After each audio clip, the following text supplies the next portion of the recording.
Once again, I am extremely late to the party, but you know what?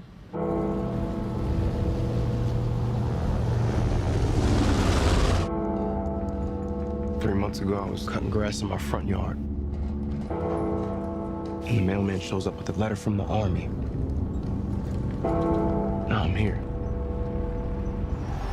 So this is a movie that I was cautiously optimistic for, and I remember seeing the trailers when it first came out, and I was like, that looks kind of interesting. I would like to see that. But I had a lot of apprehensions, unfortunately, because it is a Nazi zombie movie. So it's I don't know why. What is the obsession with Nazi zombies? I guess, you know, like people had this idea about the worst things you could imagine combined or something.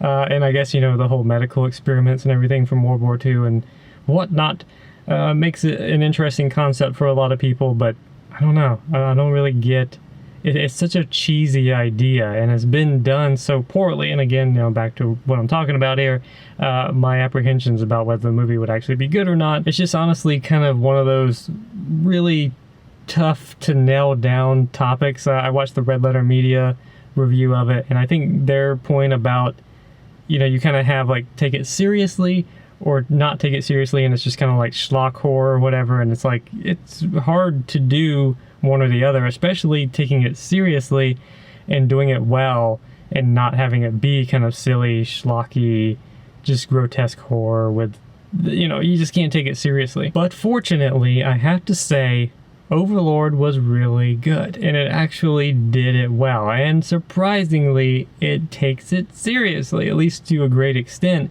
and it doesn't fall into a lot of those tropes that a lot of these movies do, where, you know, it's just too hard to take the subject matter seriously. So I think it's kind of a cop-out. They just go like, it's easier, just make it kind of, you know, crazy and gory and funny or weird or awkward or whatever the case may be.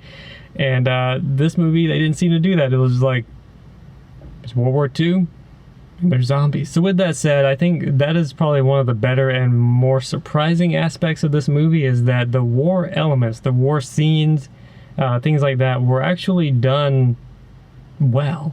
And that's what surprised me the most, especially in the opening scene of the movie. It was just like, oh, this is actually not coming off too campy or cringy or weird or like schlocky or whatever. It's like these actually seem kind of like they could be soldiers, and the intense sequences of war violence and stuff are very well done and stuff. It's like, well, what am I watching here? Because a lot of these movies, like, they're just trying to get to the zombie aspects, you know. It's like they're soldiers, but let's get to the zombies. Like, that's kind of how a lot of these movies tend to go. So it's just like, wow, they're actually taking the military element, the war element of the movie seriously, and they're treating it kind of with some gravity and some drama. I was very surprised. There's quite a limited amount of it in the movie still, but they took it seriously and they handled it with some gravity, and I was very appreciative of that and very surprised by it. It was cool to see a movie do something like this and actually take it seriously. Like I said, it's kind of hard to do that, I think, and pretty risky, I would assume, to try and actually do it and do it well. So it's cool that filmmakers and studios or whatever combined to allow this to happen and actually were able to execute it.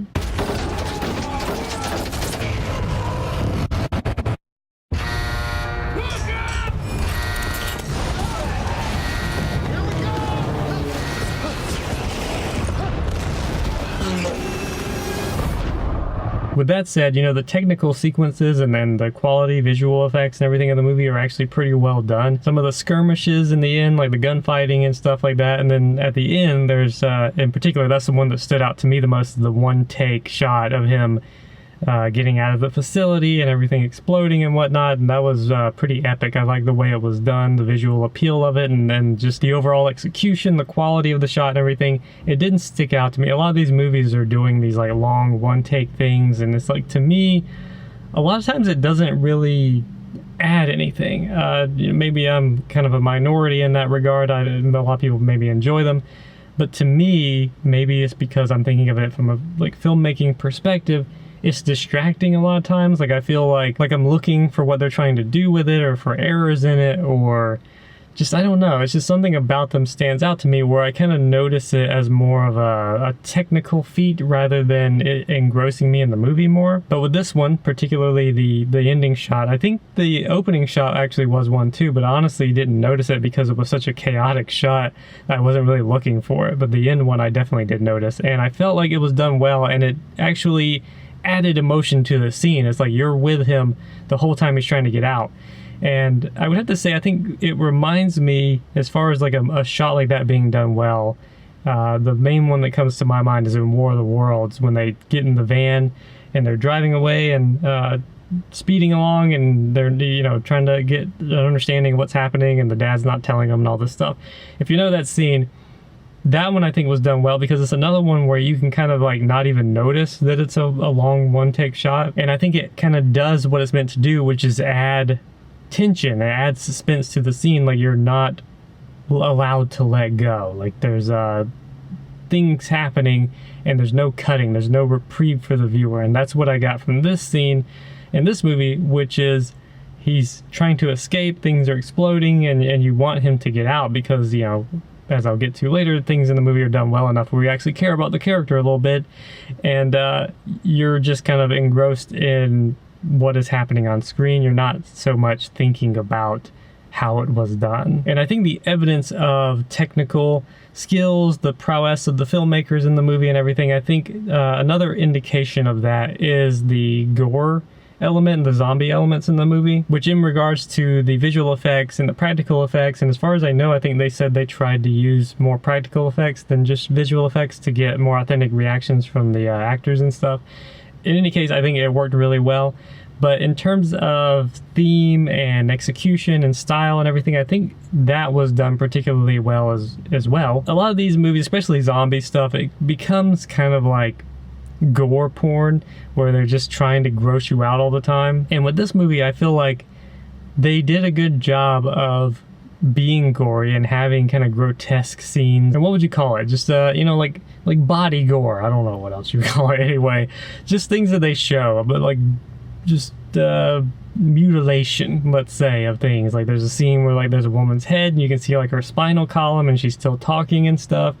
The first like soldier, when they inject him and he's infected or whatever, and he like throws his head back and it like just cracks his collarbones or whatever, and it's just really grotesque. But at the same time, it didn't come off like grotesque horror, like we're gonna do close-ups of this and really like make you feel grossed out and play these sounds. Like if you watch my Brightburn video where I talked about like when the uncle died and the sounds they play, everything is like usually really overdone sound effects, really like close-up shots of the gore and grossness, and it's just like really just trying to gross you out. And that's what I appreciate about this movie, is that it's all there. It is very grotesque, but it's not like, I don't know, maybe it's just me, which I find myself to be kind of squeamish about gore in movies when it's done that way, and I didn't feel squeamish in this movie. I feel like it was done tactfully and tastefully for what it is, and I felt like the gore was actually well done and necessary.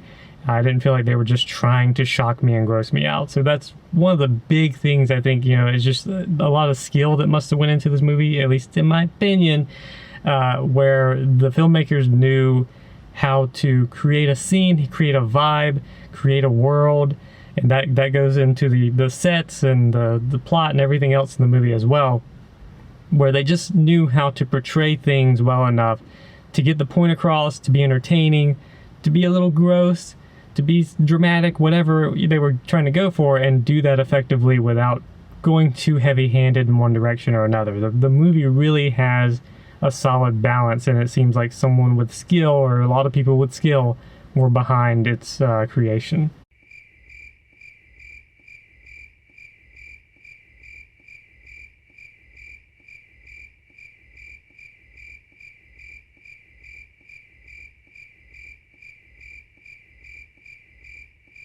In keeping with the theme of balance and skill and quality, I would have to say that the writing in the movie is actually pretty well done, and I liked the characters, and that is something that's way out there for a lot of movies like this, where you really tend to not only not care about the characters, but dislike them even. And in this movie, I actually like the characters. I would say the corporal was a bit too hard-edged in my opinion. He was just a bit too stereotypical of whatever he was, but I accepted it. It was believable to an extent. It was just, you know, maybe just my taste.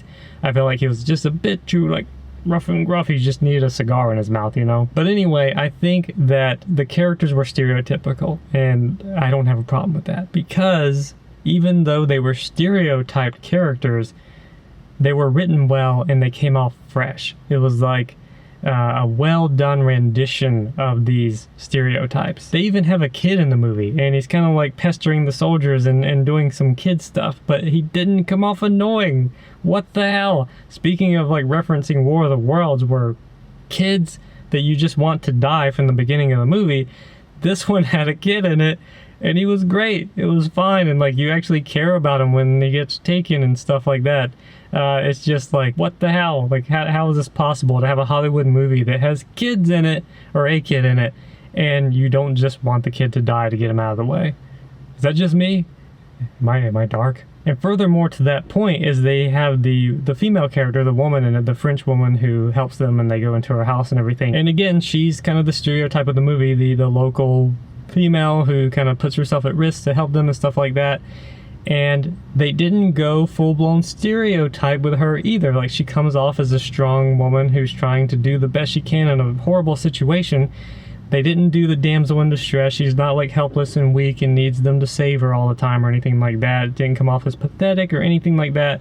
But they didn't try to do like the rootin' tootin' badass female character either. Like, she does do some like cool things in the movie. And it just kind of shows that she's like strong and doing what is necessary in the moment. And a lot of movies try really hard, in my opinion, to get that. They're trying to shake the damsel in distress idea, I guess. And in this movie, they did it well. Like, she's a strong character.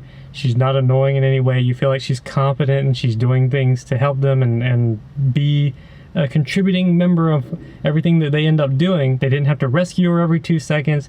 She wasn't obnoxious in her behavior or dialogue, and like most of the characters, in my opinion, weren't obnoxious. Even the bad guys don't come off as incredibly obnoxious or anything. You really feel like everyone's well-rounded stereotypes be it, but whatever, and just kind of well-written and just believable.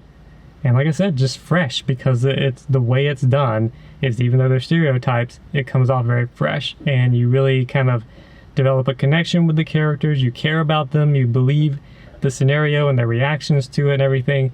Just overall well done. So the writing and the characters and the directing, everything came together so well for this movie that it was just really enjoyable to watch when there was so many things that could have gone wrong. Now, unfortunately, I have to say the one thing I didn't like about the movie, and that's the third act. It was good. I didn't really have a problem with it per se, but in terms of everything being well done, kind of feeling fresh even though it's stereotypical and things like that, and I guess the ending kind of is in line with that, is stereotypical ending, but it was still well done and good, is I just felt like the third act was a bit too typical. It fell too far into the stereotype of the third act of a movie like this, which is just kind of one-on-one combat of like two guys that have juiced themselves up. They accomplish the mission and they get out, and it's all a big secret from the rest of the world. It's like, you know, a lot of movies in that way is perfectly fine, nothing wrong with it, but it's just like, due to the balance and the execution of the first two acts of the movie, I just really was hoping for a little bit more original take on the ending. I'm not honestly sure exactly what I would have preferred to happen. Maybe the exact same thing, but just kind of play out in a little bit of a different way. I'm not quite sure. I haven't, you know, sat down and thought about how I would remake Overlord or anything like that. But it's just, to suffice to say, some of the freshness, some of that, you know, turning the stereotypes on their heads, kind of good writing, solid, believable characters and scenarios and everything, just kind of fell to the wayside a little bit, and it just kind of started following the cookie cutter formula. Just a little bit too much, in my opinion. I wish I had more of a suggestion for what I think would have made it better, but like I said, I don't know. Maybe a lot of it just kind of has to do more with the villain character, you know. Maybe instead of just kind of fighting to the death at the end, there could have been a bit more of like a clever using him to accomplish the mission a bit more. Something like that, I think, would have added a little bit more of a rounded, developed kind of nature to it. They could have had the same ending, but maybe just not the bad guy's a bad guy, good guy kills bad guy, accomplished mission, the end, you know? Maybe just a little bit more cleverness, a little bit more of a shrewd outcome in how they accomplish the mission, something like that. What is this? A 1,000-year army. These 1,000-year soldiers. But anyway, as you can tell from this glowing review that, you know, tons of people are gonna see, I really liked Overlord. I thought it was well done and a pleasant surprise. You know, so many things could go wrong with a movie like this, and they often do with all the Nazi zombie movies that I've not even seen, because you can just tell how horrible they are from their artwork and the titles and everything. But anyway, I enjoyed it. I liked it. Those were my thoughts on it. And that's the end of this movie review rant thing. So I guess that's where I'll call it. Thanks for watching. After that long pause. The end. Perfect.